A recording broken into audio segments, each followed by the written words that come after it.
जय श्री कृष्ण। आप सभी को चैत्र मास शुक्ल पक्ष कामदा एकादशी की ढेरों शुभकामनाएं।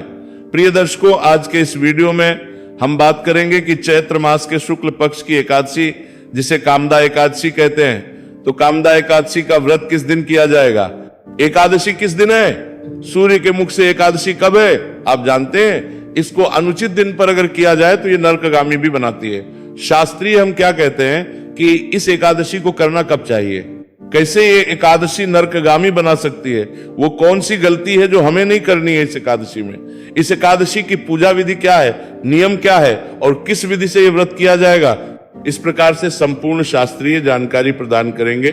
साथ ही आपको बताएंगे कि इसका पारण आपको कब करना चाहिए। जानकारी आरंभ करें उससे पहले आपसे निवेदन है कि वीडियो यदि थोड़ा सा भी उपयोगी लगे तो एक बार लाइक अवश्य कर दीजिएगा। परमेश्वर कृपा प्राप्त करने के लिए और अपने व्रत की सफलता के लिए कमेंट बॉक्स में अवश्य लिखिएगा जय श्री हरि या ओम नमो भगवते वासुदेवाय। आप देख रहे हैं प्राचीन मार्ग टीवी, ज्योतिष संस्थान का प्रतिष्ठित यूट्यूब चैनल प्राचीन मार्ग टीवी धार्मिक। हम यहाँ सभी व्रत और त्योहारों की सही शास्त्रीय जानकारी प्रदान करते हैं। ज्योतिष शास्त्र और पंचांग के आधार पर आपको बताते हैं कौन सी तिथि कब है, व्रत आदि कब करना है, क्या विधि, क्या नियम और क्या गलती नहीं करनी है। आप सभी व्रत और त्योहारों की सही शास्त्रीय जानकारी पाते रहना चाहते हैं तो कृपया चैनल को सब्सक्राइब कीजिए और बेल आइकन को प्रेस कीजिए। जब आप सब्सक्राइब का बटन दबाएंगे तो वहां एक घंटी का निशान बना हुआ आएगा, उसे अवश्य दबाइएगा, तभी आपको हमारे सारे वीडियो प्राप्त होंगे, अन्यथा आपसे जानकारी छूट जाएगी।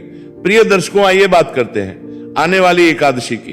प्रिय दर्शकों, यूं तो एकादशी का व्रत अपने आप में बड़ा महत्वपूर्ण होता है, परंतु मास के शुक्ल पक्ष की जो एकादशी है, कामदा एकादशी, इसकी महिमा बहुत अधिक है। शास्त्र कहते हैं कि ये एकादशी व्रत करने से मनुष्य के बड़े से बड़े पापों का नाश हो जाता है, बड़ा सा बड़ा पातक कट जाता है। इस एकादशी के व्रत से बड़े से बड़ा श्राप, राक्षस जैसी योनि, ब्रह्म राक्षस जैसी योनि से भी आपको मुक्ति प्राप्त हो जाती है।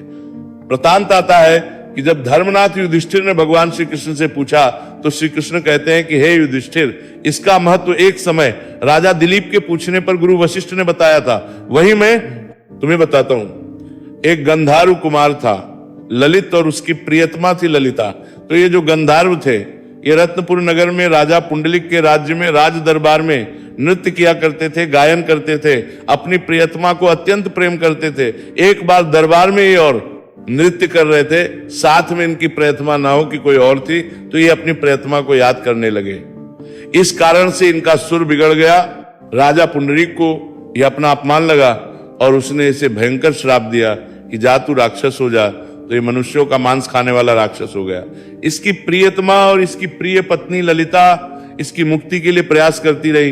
एक ऋषि से उनकी भेंट हुई और तब ऋषि ने कहा कि देवी, आप चैत्र मास के शुक्ल पक्ष की कामदा एकादशी का व्रत करो। विधि विधान से व्रत करने के बाद पारण करके उसका पुण्य अपने पति को अर्पित करो। इतना करते ही तुम्हारा पति निश्चित ही इससे मुक्त हो जाएगा।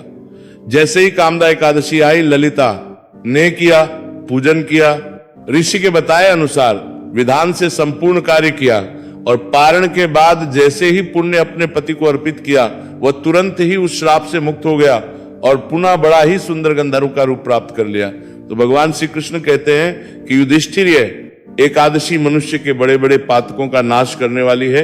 ब्रह्म हत्या जैसा बड़ा पाप ही क्यों ना हो, ये सभी पापों का नाश कर देती है। तो प्रिय दर्शकों, इस एकादशी अवश्य करना चाहिए। मनुष्य को इस एकादशी पर जल तर्पण करना चाहिए, पितृ को तृप्त करना चाहिए। जो पितृ को तृप्त करता है उसके पितृ तृप्त होते हैं, और जब पितृ तृप्त होते हैं तो उनके सभी पितृदोष दूर हो जाते हैं और उस व्यक्ति के घर में क्लेश दूर हो जाता है, सुख समृद्धि आती है। इसीलिए इस एकादशी पर आपको पितृ तर्पण भी अवश्य करना चाहिए।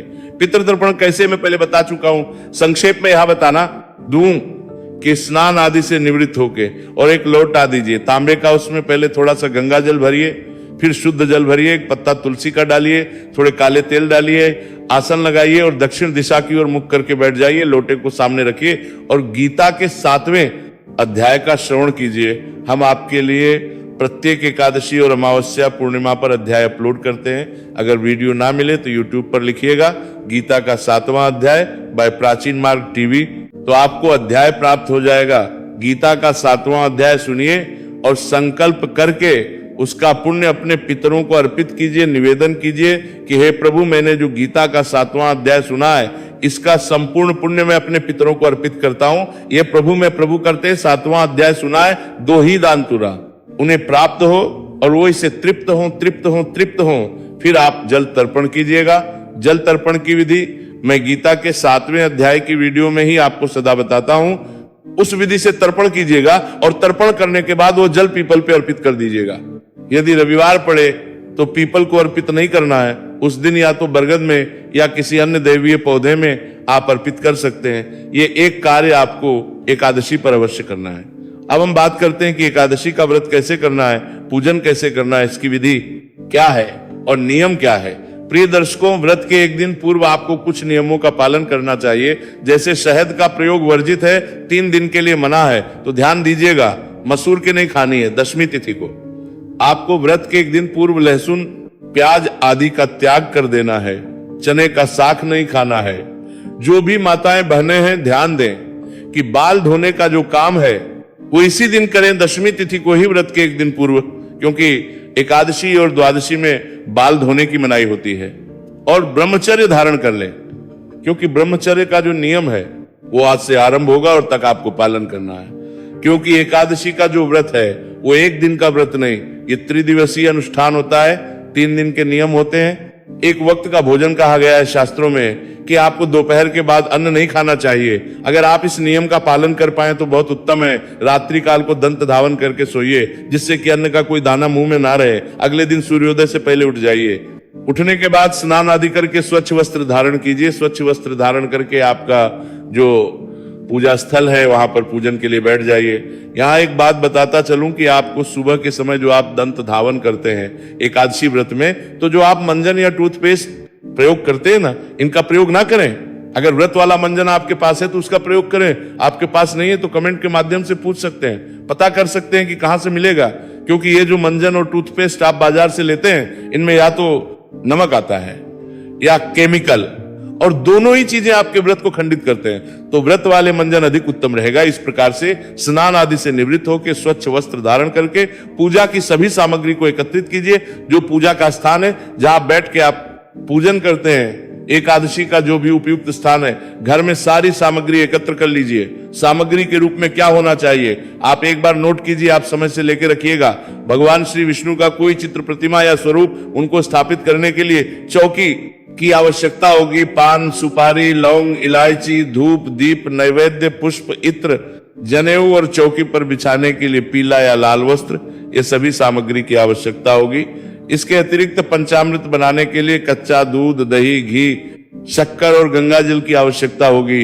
ये सारी सामग्री है जो आपने एकत्र करनी है। इसमें जो सामग्री आपके पास घर पे है वो घर से ले सकते हैं, बाकी आप बाजार से लेके आइए। समय से लोटा लीजिए तांबे का, उसमें पहले थोड़ा सा गंगा जल भरिए, फिर शुद्ध जल भरिए। पूर्व दिशा की ओर या उत्तर दिशा की ओर मुख करके बैठ जाइए। सामने आप चौकी स्थापित करेंगे। लोटे में जो जल भरा है, फूल के माध्यम से उस जल की छींटे दीजिए वो सभी सामग्री पर और उस स्थान पर जहां बैठ के आपने पूजन करना है। इससे वह स्थान शुद्ध और पवित्र हो जाएगा और सामग्री भी शुद्ध हो जाएगी, क्योंकि आप तक पहुंचने से पहले वह सामग्री ना जाने कितने लोगों के हाथों से निकली है। ओम अपवित्र पवित्रो व सर्वावस्थांग तोपि व यह स्मरित पुंडरीकाक्षं स बाह्याभ्यंतर सूची। इस प्रकार जल छींटे दे के आपने स्थान को शुद्ध किया, सामग्री को शुद्ध किया, पवित्र किया। चौकी लगाइए। चौकी पर लाल या पीला जो वस्त्र आपके पास है वो बिछाइए। भगवान श्री हरि विष्णु का जो चित्र है, प्रतिमा आपके पास है, उन्हें स्थापित कीजिए। उनके सामने घी का दिया रखिए। सीधे हाथ की ओर घी का दिया होगा, उलटे हाथ की ओर। अगर तेल का दिया रखते हैं तो उलटे हाथ की ओर रखेंगे, विपरीत दिशा में धूप रखेंगे। भगवान के इस प्रकार स्थापना करने के बाद हम के लिए आगे बढ़ेंगे तो पहले आपको स्वयं का शुद्धिकरण करना है। एक पात्र ले लीजिए, कोई कटोरी या कोई और लोटा जिसमें थोड़ा सा जल ले लीजिए आचमनी करने के लिए, और एक कटोरी या कोई पात्र भगवान के सामने रख दीजिए। भगवान को जो भी सामग्री या जलादि अर्पित करेंगे वो इसी में छोड़ेंगे, जैसे कि वो पैरों में ना आए, इधर उधर ना फैले। सबसे पहले अपने सीधे हाथ पर जल लीजिए, हाथ धो लीजिए। अब आपको जलाजमी करनी है। 3 बार तो 1 चम्मच जल सीधे हाथ पे लेना है, एक मंत्र पे और पीना है। ध्यान दीजिएगा, जल जो है वो 2 बूंद से अधिक ना हो, क्योंकि जो निर्जला व्रत करते हैं ना, उनके लिए 6 मासा जल शास्त्रों ने कहा है कि 6 मासा जल तक यदि वो लेते हैं तो उससे उनका व्रत जो है, निर्जला व्रत, वो खंडित नहीं होता। आचमनी के रूप में 6 मासा जल शास्त्रों की परंपरा कही गई है, शास्त्रीय विधान कहा गया है। इस प्रकार से जल लीजिए, सीधे हाथ पे हाथ धो लीजिए। अब आप जल लीजिएगा, पी जाएगा। ओम माधवाय नमः, ओम केशवाय नमः, ओम नारायणाय नमो नमः, ओम ऋषिकेशाय नमो नमः, हस्तो प्रक्षाले नमः। सीधे हाथ पे जल लीजिए, फिर से हाथ धो लीजिए, अपने आप को तिलक कीजिए, मौली बांधिए। पारिवारिक जन बैठकर पूजन कर रहे हैं, उन्हें भी तिलक कीजिए, मौली बांधिए। अब हम प्रभु का पूजन करेंगे। सबसे पहले गणेश जी महाराज का ध्यान कीजिए। गणेश जी महाराज की स्तुति करने के बाद भगवान नारायण का ध्यान करते हुए भगवान से प्रार्थना कीजिए कि हे प्रभु, हे जगत के पालनहार, आप यहाँ आए, विराजमान हो और हमारी इस पूजा को स्वीकार करें। सबसे पहले 5 पुष्प हाथ में लीजिए, भगवान को इस भाव से अर्पित कीजिए कि प्रभु, ये पुष्प हम आपको आसन के रूप में अर्पित कर रहे हैं, इन्हें आप आसन के रूप में स्वीकार कीजिए और इन पर विराजमान होइए। प्रभु को आपने आसन दिया और भगवान को कराएंगे तो सामने रखे पात्र में 1-1 चम्मच जल अर्पित कीजिएगा। भाव रखिएगा कि आप भगवान को पहले पैर धुला रहे हैं, पैर के लिए जल अर्पित कीजिएगा। पद प्रक्षालन कराने के बाद अर्घ्य के रूप में जल अर्पित कीजिए। ओम नमः करने के बाद भगवान को स्नान कराएंगे, स्नान के लिए जल अर्पित कीजिए। ओम नारायणाय नमः स्नान के बाद अब आप प्रभु को पंचामृत से स्नान कराएंगे तो पंचामृत बनाइए। कच्चा दूध, दही, घी, शक्कर और गंगाजल से शहद का प्रयोग नहीं होगा। पंचामृत को फूल पर लगा लीजिए और भगवान को अर्पित कीजिए। ओम नारायण आय नमः पंचामृत स्नान। पंचामृत समर्पित करने के बाद पुनः शुद्धियों तक स्नान कराएंगे। शुद्ध जल से स्नान, ओम नारायण आय नमः शुद्धियों तक स्नान। शुद्ध जल से स्नान कराइए भगवान को। शुद्ध जल से स्नान करा के प्रभु को वस्त्र के रूप में मौली का टुकड़ा तोड़ के अर्पित कीजिए। अब भगवान को जनेऊ अर्पित करेंगे, यज्ञोपवीत। तो जनेऊ लीजिए, उसको रोली कुमकुम आदि से तिलक कर लीजिएगा। फिर अर्पित करेंगे तो जनकाराकर आप कीजिएगा। ओम नारायणाय नमः। यज्ञोपवीत, यज्ञ पवित्र अर्पित करके प्रभु को तिलक करेंगे, से तिलक कीजिए। ओम नारायणाय नमः। तिलक तिलक कीजिए। प्रभु को तिलक करने के बाद पुष्प करेंगे। फूलों की माला है तो प्रभु को माला पहनाइएगा। पुष्प अर्पित कीजिए, माला है तो माला पहनाइए। पुष्प अर्पित करके माला पहना के धूप दीप अर्पित करते हैं। धूप और दीप को जो है ना, आरंभ में ही प्रज्वलित करना है। संकल्प और धूप दीप प्रज्वलन का जो मंत्र है, मैं आके आपको बताऊंगा। तो धूप दिखाइएगा और दीप दिखाइएगा। धूपम दर्शयामि दीपम दर्शयामि। धूप दीप दिखा के और प्रभु को नैवेद्य अर्पित करेंगे। नैवेद्य के रूप में आपके पास फल, मिठाई, मिश्री, बताशा, जो भी कुछ है वो अर्पित कीजिए। ओम नारायणाय नमः नैवेद्यम समर्पयामि। जल आचमनी में 1 चम्मच जल लीजिएगा, आचमनी के रूप में सामने रखे पात्र में अर्पित कीजिए। नारायणाय नमः आचमनीम समर्पयामि। पान का पत्ता लीजिए, उस पे 2 लौंग, 2 इलायची, 1 सुपारी रखिए, उसका बीड़ा बना के प्रभु को अर्पित कीजिए। शुभ दक्षिणा, और जो भी दक्षिणा आप अर्पित करना चाहते हैं भगवान को, वह दक्षिणा अर्पित कीजिए और हाथ जोड़ के नमस्कार कीजिए। इसके बाद आप कथा सुनिएगा। कथा के साथ में विष्णु शास्त्राम सुनिएगा और फिर आरती कीजिएगा आपकी सुविधा के लिए। ये तीनों ही चीजें मैं एक ही वीडियो में रिकॉर्ड करता हूं प्रत्येक एकादशी पर। उस एकादशी की कथा, विष्णु शास्त्र, नाम और आरती, तो आप उस वीडियो का लाभ अवश्य लीजिएगा। चैनल पर नए हैं तो सब्सक्राइब कीजिए, कथा सुनिएगा, शस्त्र नाम सुनिएगा, आरती आदि करके नियमानुसार दिन को व्यतीत कीजिए। किसी का अहित नहीं करना, किसी का बुरा नहीं करना, अकारण किसी पर क्रोध नहीं करना, शांत चित्त रहते हुए दिन को व्यतीत कीजिए। सायंकाल को कीर्तन करना है, कीर्तन की बड़ी महिमा है। कीर्तन में आपको जो पाठ और स्रोत सुनने चाहिए, उनका वीडियो भी मैं प्रत्येक एकादशी पर अपलोड करता हूं, उसका लाभ लीजिएगा। भगवान विष्णु कहते हैं कि जो भक्त नाच गाकर कीर्तन नहीं कर सकते, वो मेरे स्रोत और पाठ को सुन के कीर्तन का लाभ ले सकते हैं, या स्त्रोत पाठ पढ़ के कीर्तन का पुण्य ले सकते हैं। तो वो जो स्तोत्र और पाठ कहे हैं, उनको मैं एक ही वीडियो में रिकॉर्ड कर देता हूं, उनको सुन के आप कीर्तन का लाभ लीजिए। और रात्रि काल को जागरण अवश्य कीजिएगा। जागरण की बड़ी महिमा है, और जागरण के समय भी आपको वही स्त्रोत पाठ सुनने जागरण तक करें। अधिक ना कर पाए तो कम से कम 2 बजे तक करें। और पूरी रात्रि का नियम है, अगर पूरी रात्रि कर पाए तो सबसे उत्तम है। इस प्रकार से आपको एकादशी का दिन व्यतीत करना है। और अगले दिन करेंगे आप व्रत का पारण। मैं पारण पे आऊं उससे पहले संकल्प और दीप प्रज्वलन का जो मंत्र रह गया था वो मैं आपको बता देता हूं। आरंभ में ही जैसे ही आप अपने आप को तिलक आदि करके बैठेंगे तो सबसे पहले दीप प्रज्वलित कीजिएगा। ओम शुभम करोति कल्याणम आरोग्यम धन संपदा शत्रु बुद्धि विनाशाय दीपक ज्योतिर्नमो सस्तुते। दीपक प्रज्वलित कीजिए। संकल्प के लिए सीधे हाथ में जल लीजिए, पुष्प लीजिए। 1 रुपए का सिक्का दक्षिणा के रूप में कम से कम रखिए। अधिक जो भी रखना चाहे वो रख सकते हैं। 3 बार बोलिए ओम श्री विष्णु, ओम श्री विष्णु, ओम श्री विष्णु। अपना नाम, अपना गोत्र, जिस स्थान पर बैठकर संकल्प कर रहे हैं वहां का मकान नंबर, क्षेत्र का नाम, शहर का नाम।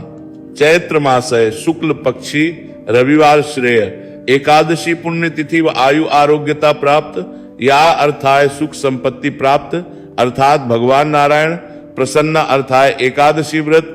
और यह संकल्प भगवान के चरणों में अर्पित कर दीजिए। इस प्रकार संकल्प करने के बाद फिर आप पूजन करेंगे भगवान को, जैसे मैंने आपको करवाया है। बाकी पूरे सीक्वेंस में विधान से मैं पूजा विधि का वीडियो अपलोड करूंगा, उसमें सभी मंत्र भी होंगे। कुछ मंत्र जो यहाँ छूट गए हैं वो मंत्र भी उसमें होंगे। तो पूजा विधि का जो पूरा विस्तार से वीडियो होता है हमारा, उसका लाभ अवश्य दीजिएगा। इस प्रकार से आपने एकादशी का व्रत करना है। इसमें फल आहार आपको करना है सायंकाल को, और नमक मिर्च आदि का प्रयोग वर्जित है, अन्य तो खाया ही नहीं जाता है। सबसे उत्तम होता है कि दूध और फल खा के ही व्रत को करें, ताकि जैसे आपसे निभान हो जाए उस प्रकार से निभाइए। अब प्रश्न उठता है जी कि इस एकादशी का जो व्रत है वो करना कब है? तो प्रिय दर्शकों, इस एकादशी की जो शुरुआत है वो हो रही है 28 तारीख को। 28 तारीख को 8:45 पर एकादशी लग जाएगी और 29 तारीख को होगी सुबह 7:46 पर। अब ऐसे में गलती लोग ये कर रहे हैं कि 28 तारीख को व्रत करने की सोच लेते हैं। बहुत सारे लोग कहते हैं कि पूरे दिन एकादशी है, 29 को तो एकादशी 1 घंटे की मिल रही है, 1.5 घंटे की मिल रही है, पर शास्त्रों को नहीं समझते। शास्त्र ये कहते हैं कि दशमी वेधा एकादशी तो भूल के भी नहीं करनी चाहिए, अर्थात जिस दिन सूर्य का उदय दशमी में हो। कुछ पुराण तो यहां तक कहते हैं कि यदि सूर्य का उदय होने से 1.5 घंटे पहले भी दशम हो तो उस दिन भी व्रत नहीं करना चाहिए। इतना भयानक श्राप है दशमी वेदा एकादशी का। और फिर लोग कहते हैं नहीं, पूरा दिन तो एकादशी है जी, इसी दिन करेंगे। ये गलती है।